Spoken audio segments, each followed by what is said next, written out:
Welcome to another inspiring episode of Dynamic Divas. I'm Rachit, your host for the show. Technology is a vast space, and so are the stories within it. Our mission at Dynamic Divas is to highlight the diverse and outstanding women shaping the landscape of Microsoft technologies. Today, I have pleasure of speaking with seasoned Microsoft data architect with an impressive 20 years of experience in data platform space. Indira Bandari joining us from Auckland, New Zealand. Welcome, Indra, to the show. How are you doing today? Thank you, Rachit, for the bright introduction. Yeah, I'm very happy to be in the Dynamic Devas episode. Thank you for supporting the initiative. So, ladies and gentlemen, just before I hand it over to Indra, I would just like to share that Indra has been recognized as a Microsoft Most Valuable Professional for more than 6 times in a row in AI and data platform space. So, huge congratulations to you, Indra, and Thank you. your YouTube channel, which has like in-depth tutorials around data platform. They are a great resource for learning for not only new people who are starting their journey, but also for experienced people like myself who are working in other technology areas but want to learn more about the Microsoft Power BI and Microsoft Fabric space. So thanks a lot for creating all the content. Thank Also, you. also to highlight, you are an international speaker, mentor, and a part-time trainer. Volunteering and sharing are Indra's passion, and she runs free game development classes built based on database concept, data visualization for kids between the age 9 to 16-year-old. So if you have kids who are in that age range, feel free to check out Indra's handle and reach out to her to give them trainings. All right, so Indra, welcome to the show once again. I would like to start uh, uh, with you to tell us about your journey in the space of technology in last 20 years. So take us 20 years back and tell us how was Indra when she entered the field of technology and your experience in last 20 years. Over to you, Indra. Thank you. Yeah, so when I did the graduation, my graduation and post graduation was in agriculture.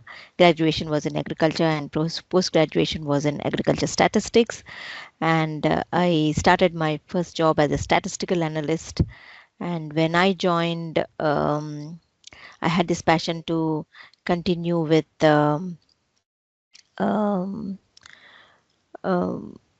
with the IT. So when I started it, the IT was introduced in India, and then I wanted to do some kind of an IT course. So I did a 1 year PG diploma. And the company where I was working as statistical analyst, they rolled out a medical transcription company, and then I started my IT journey there. So I did some software, hardware, everything.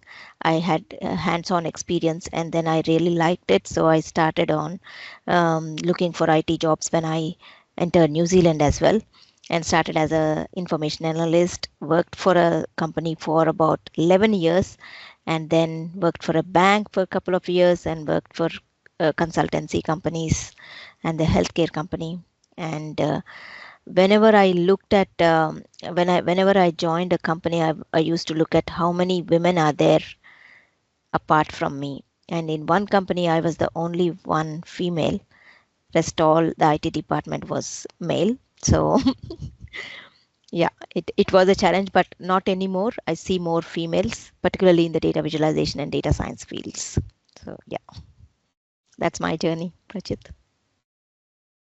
Also, you shifted gears from agriculture domain to a tech space, and then you did your own self-learning and built that career despite of having a background in that space. So that's really impressive. And what ignited your interest in data space, Indra? When I worked in the first company in New Zealand in 11 years, for 11 years, I was the one who was taking care of the software. It's a small to medium non-profit organization, and there was one more person who was taking care of all the hardware, and I was doing the CRMs. customization and automation and data.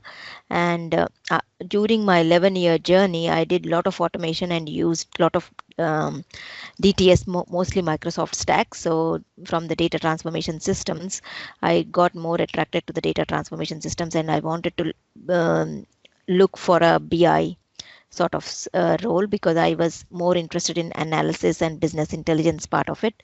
So that's what has ignited my passion. And I could see when I automated the data into converted the data into reports, I could see the the job satisfaction, because the customers were satisfied and they were really intrigued by the insights that I could provide with the data. So that's what has ignited my passion for data. That is so true. Like if you can tell story with the data using these tools, then you add a lot of business value and people understand how their businesses is operating and how the overall snapshot of the organization looks like. So data analytics is definitely something which adds a lot of value. And when you started your career, the tools were not so advanced. Like you must have spent a lot of A lot time of time. in SQL Server, writing queries or doing some SSIS transformations by using command lines and all. Like now it has all become low code, no code, and Yes. configuration based experience. But when you started, it would have been a very different world. Yeah. Yes, yes, yeah. DTS days before pre-SSIS is even more tedious, but yeah, Right. because I was part of that, I think it's a big journey. But now, yeah, these days the tools are really low code, no code, so it's more easier for the younger generation. Yeah, that's what I see a lot of young kids, like especially those who are in college. Well, I'm 40 plus now, so apologies if I'm saying them as kids, but all the young generation, the next layer of IT Mm, professionals who are currently doing studies, like they are really intrigued by these tools because first of all, they add a lot of business value, and secondly, they are easy to learn because you can just spin up your Fabric workspace with few clicks, and you don't have to write some PowerShell scripts or go into the realms of command lines to do yes, these things. yeah. So definitely cool, cool. So Indra, as you also mentioned, like you when you changed your companies and you saw that there were very less women in some of the companies, so you might have faced some challenges in your career. And I would like to ask you, like, if there are any challenges which you faced, which you would like to share with the audience, so that if someone else is facing similar challenge, what they can do in those situations and how your experience can help them resolve those things. The main challenge is initially when you try to say something in a forum of more male, uh, I felt that they wouldn't listen to you. But then when you make a point by proving what your point is, then they would listen. So that's the main thing. And also they didn't consider opinions. That's what I felt, but it has changed quite a bit over the years. So now I don't feel that. Maybe with experience as well, you don't. People consider your opinion, and yeah, there is more trust. Yeah, so that's the main challenge I felt. Otherwise, it was Mm. a smooth ride.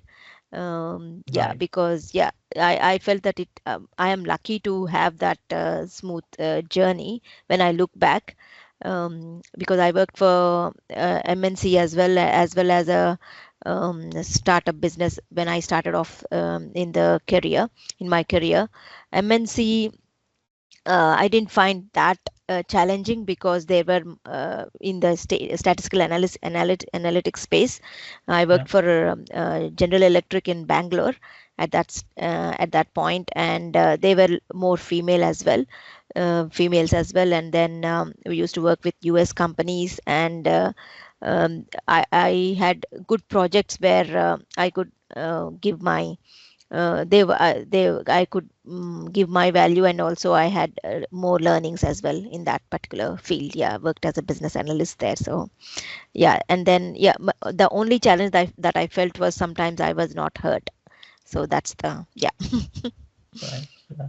No, thanks for sharing that. These are deep insights and they come with a lot of experience and a lot of uh, grilling going through that those formative years and Yes. building your own career. And then you also moved to New Zealand, so settling in a new country and understanding the culture and graving yourself into that new culture is also a big challenge for people.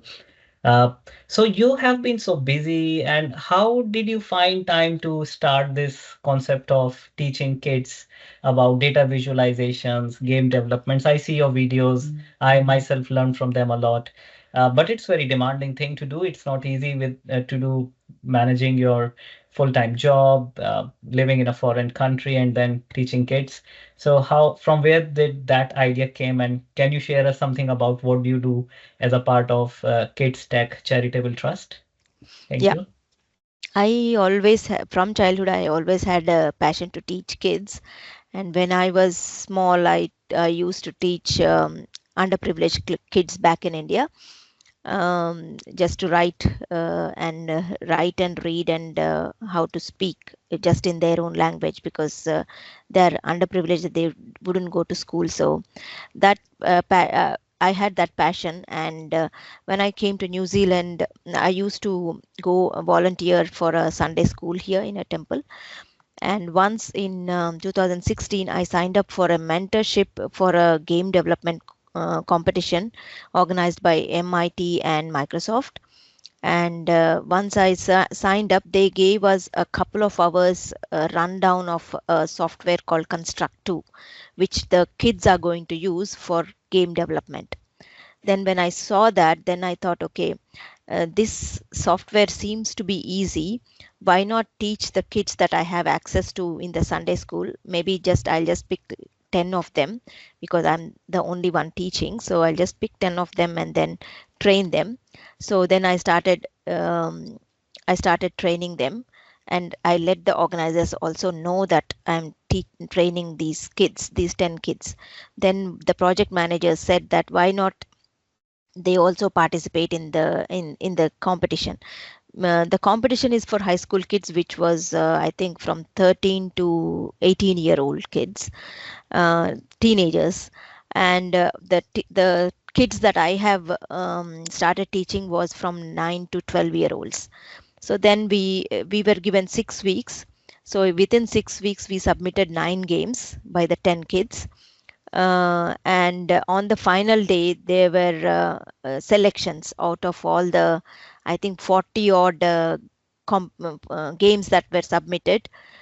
Two of the kids that we submitted, they got into the top five. That itself was enough for me. But Wow. then they had to present, because they had to choose top three. So they Mhm. had to present, and these kids, one is 9-year old, one is 10-year old. They just built normal platform game. One developed platform game, one developed shooting game. But they came up with a lot of on the spot. Within 10 minutes, they came up with a story for their game that they have developed. And Right. I think for the judges, I think there was fun was 60%. And the way they presented their game, I think that's what won them second and third prize. They added all the features like video and chat and audio and things like that. So I think maybe that's what they were impressed. The judges were impressed, and they got second and third prize. So the juniors have bagged the second and third prizes. So in the individual game competition. So that's what has inspired me to start teaching them not games, but I wanted to give them a taste of what real world technology would be. So from Yeah. 2017 onwards, what I did was I developed a course. First 6 weeks SQL. After that, there'll Yeah. be a test. There'll be a test in SQL, and then next 6 weeks will be on Power BI, and Yeah.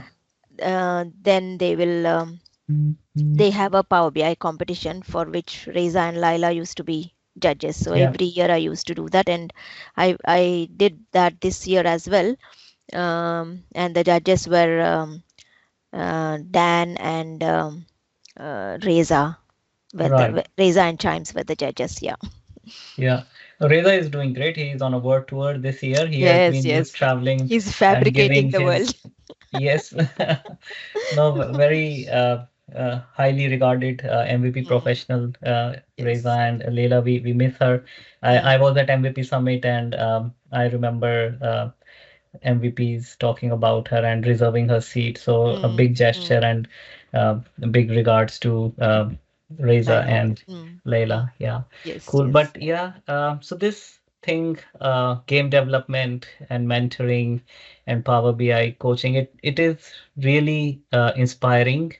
A lot of hard work which you are putting there, and I'm sure it is helping a lot of kid. And when you would have seen them winning that competition, it would have given you such a great feeling that the knowledge is being applied, understood. It's not just that people are coming and listening and not practicing, but they are able to apply it and win such competitions. It's a big thing, especially for an underprivileged kids to be part of this platform and able to present what they have developed, win the prize. It just would have boosted their morale that with knowledge, you can achieve so many things. It doesn't Yes, matter yes. where you are sitting.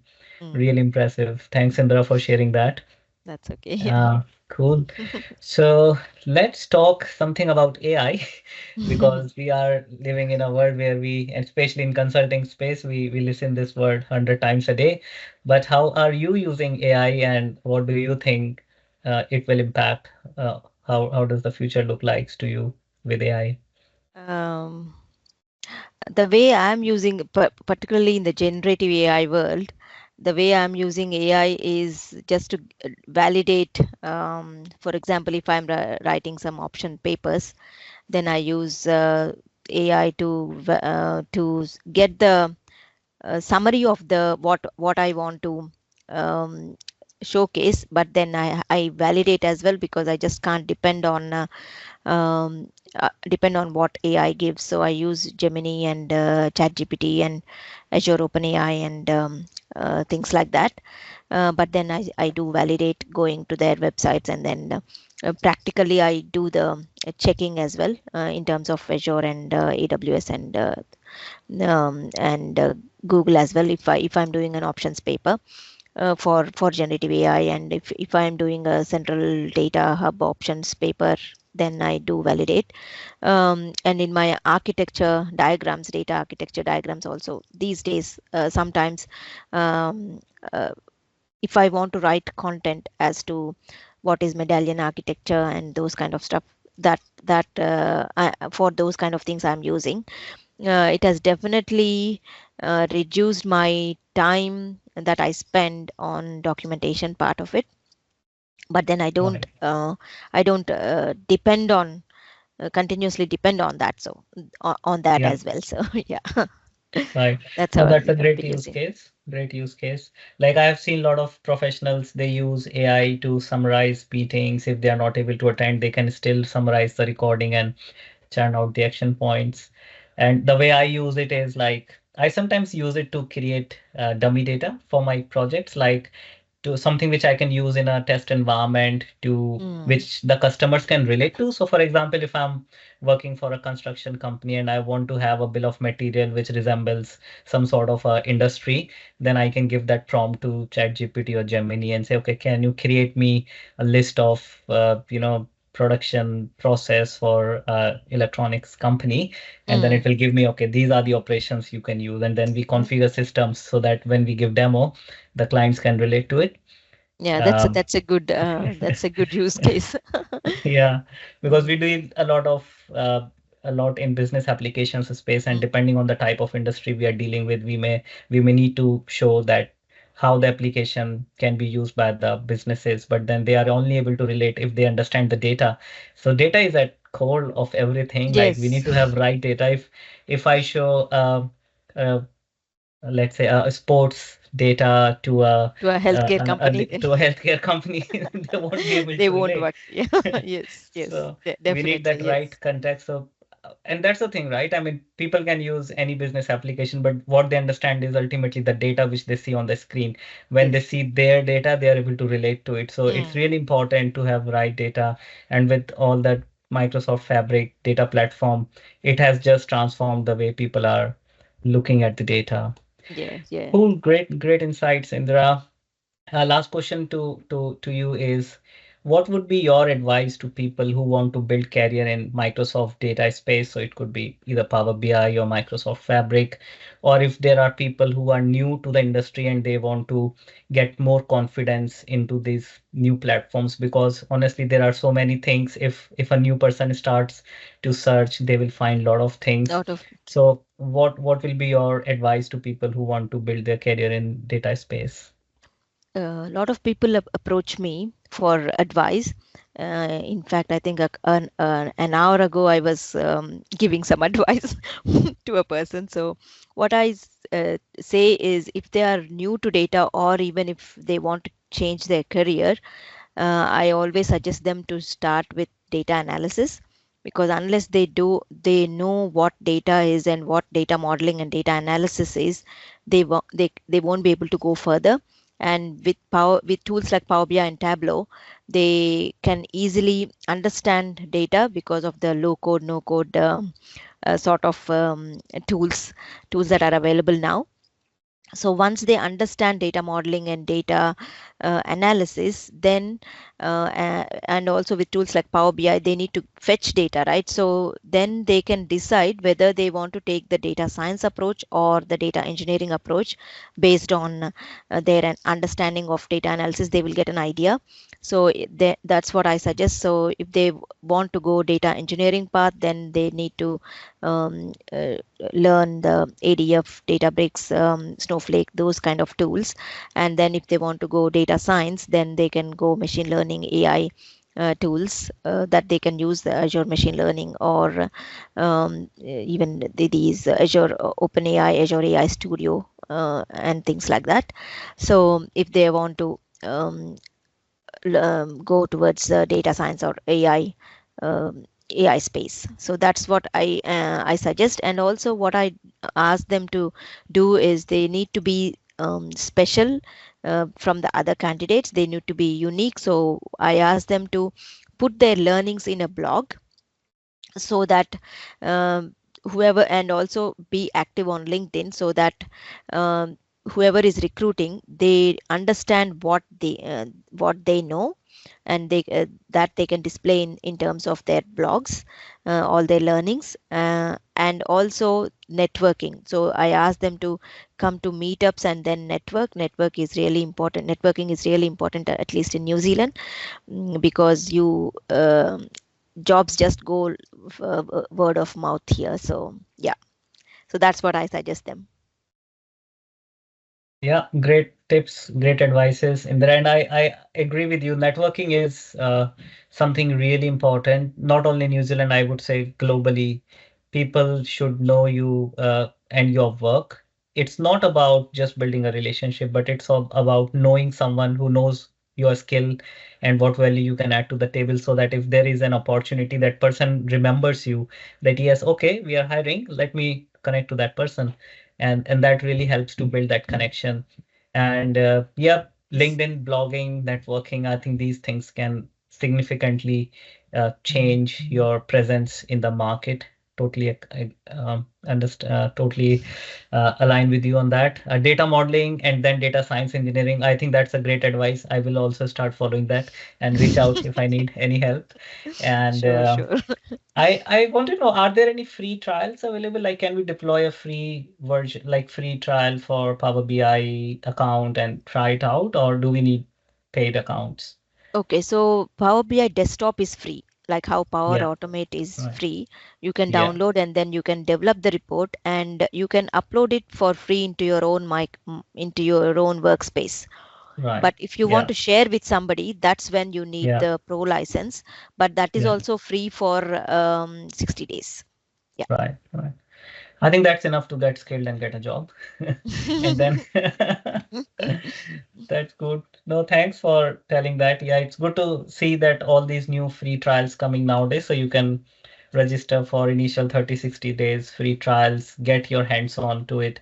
And what you said about blog is also very good, because I was also talking something similar to one of the programmer, and I told that guy, have your GitHub repository. Just whatever you are creating, just put it out there. It will help you to share and showcase your expertise with hiring managers, because people then can go and look at the quality of code you have written and the type of work you have done. So blogging is great nowadays. Just use GitHub. It will catch a lot of attention. Yes, yeah. Awesome, Yeah, great. Thanks, Indra. Yeah, yeah, yeah, I suggested GitHub as well to the person who was yeah. who I was Right. talking. Cool. Great. So we are coming towards the end. Any closing remark you would like to share with our audience? Thank you for the opportunity. Yeah. No, great. Yeah. Thank you for being present on our show today, because it has been truly enlightening learning experience for myself, and we are grateful for the opportunity to learn from you. And we wish you all the best with your initiatives of teaching kids, and keep doing the great work which you are doing. And wish you all the success. And for our audience, please stay tuned, hit the like button, leave your comments. Don't forget to subscribe to the channel, and we will keep bringing you more similar stories. Thank you and stay tuned. Thank you.